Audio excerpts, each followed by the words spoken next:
In this video, we're going to talk about 3 ways apes can potentially improve your riding experience based on 20 years of consumer feedback as well as some personal experiences.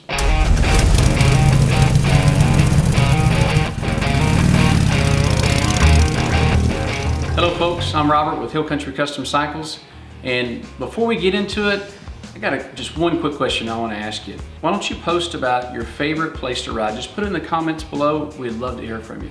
We've been hearing from customers for years and we've sold a ton of apes, and there's a few things I've picked up that I related to some of my own experiences, and I kind of wanted to share those with you because the transition from going with ape hangers initially to where you may be after 2 or 3 years of riding them is completely different because it is a different riding style. But once you learn to appreciate it, it's really hard to go back to stock handlebars. The first deal, I had it was a 98 Softail Springer that I built. I put some 18-inch ape hangers on it. My hands were up here, and I really enjoyed the bike. It was my first set of apes, and it was a little different coming off of, the low wide tire choppers and slumped over and bar hopping and doing all that. A Springer with apes was quite a bit different, but it's cool. The baggers came along and that trend just took off. And remember, it was 2009. I'm like, gosh dang, I need to go get a Street Glide and build this thing out. So, went on the dealership and bought one and hopped on that thing and rode it back to the shop. And this is literally, in those days, a 30-minute ride from the dealership to the shop. By the time I got to the shop, my back was killing me.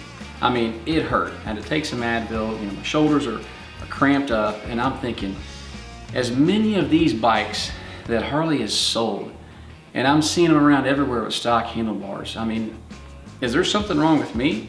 At that point in time, I was only 33 years old, I think, so, really back problems, whatever possible, but nothing really led to that.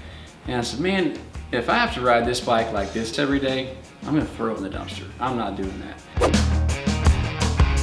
The next deal was, well, let's straighten my back out a little bit, and that went to ape hangers. And in those days, ape hangers on a bagger, I don't think it was really that popular because it looked a little odd and it just really wasn't out there. Baggers were just a different bike in those days. In some cases, we called them geezer glides, right? They've kind of transformed over the years, obviously, and now apes are, that's just what they have. But anyway, back to the story. I put 13-inch tall handlebars on it, wired it all up, did it, went riding. Oh my gosh, it was night and day difference. It straightened my back out a little bit, straightened my neck up a little bit. I was able to ride, 2, 3, 4 hours at a time without too much fatigue, and then it's just way better for a bag or touring experience. I really liked the motorcycle at that point. And then, shortly after that, we went up to Sturgis. Me and a buddy of mine, we went down this road in Sturgis. If you've ever been there, it's called Van Anker Canyon Trail.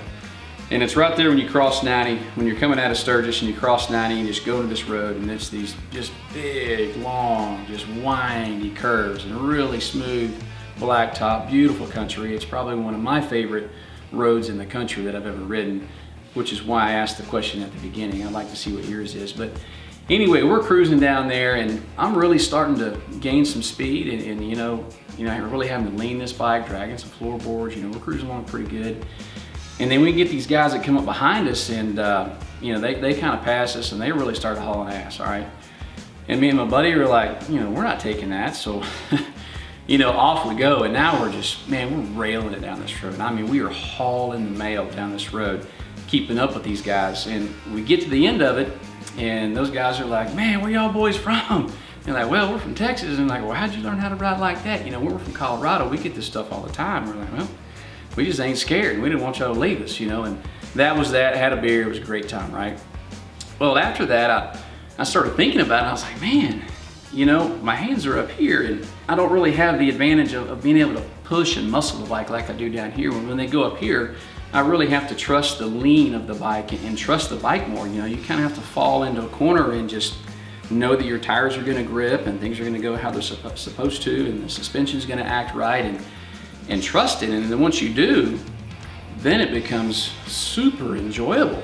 Now not only are you comfortable, but you're really getting what riding is about, versus pushing the bike, you're depending on the bike. Well, take it a step further, all right? Put a driver's backrest on there.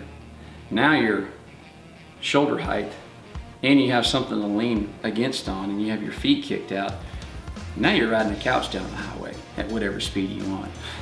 I gotta tell you, that's pretty nice, especially in scenery as good as Sturgis.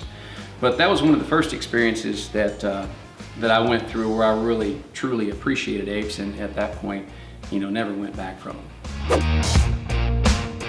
So fast forward a couple years, I built another bike. It was this really cool Road King I did. It was like a flat blue, black wheels. And it was published in Hot Bike, and just a really neat bike. I put 18-inch apes on this. It was a slammed Road King, 23 on the front, and I wanted some tall handlebars because it just had some attitude, you know.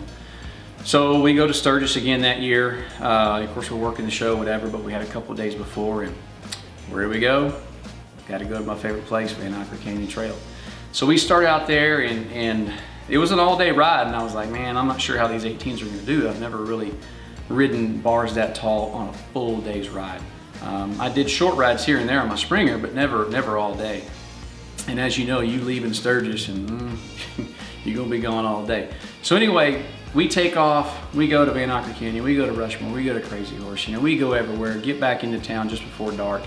And I was not in bad shape at all. I really wasn't. I didn't even think about it until I actually thought about it. Like, wow, man, I rode all day and feel that bad. I'm like, man, those 18s are pretty cool.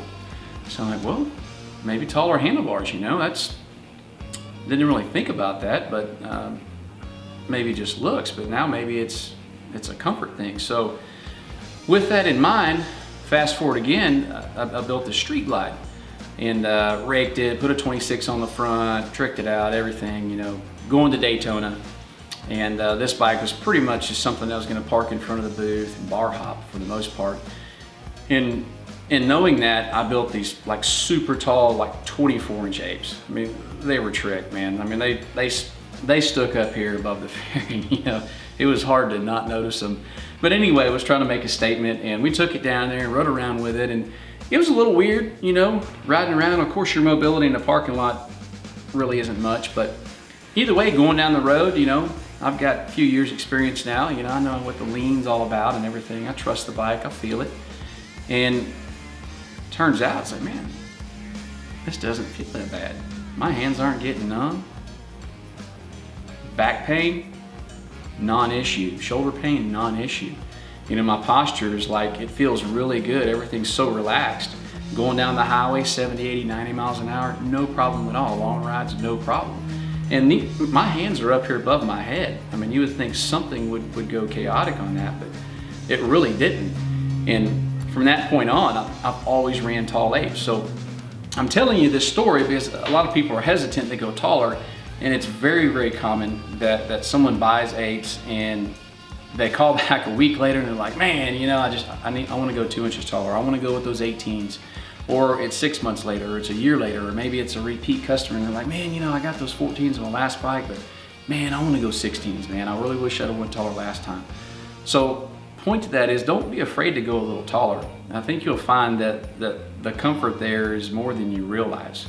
You know what I mean? It really is cool. Once you figure out the feel and the lean and the trust and all that, you know, the ape hanger thing is just, it's really awesome. It really is. Try it out.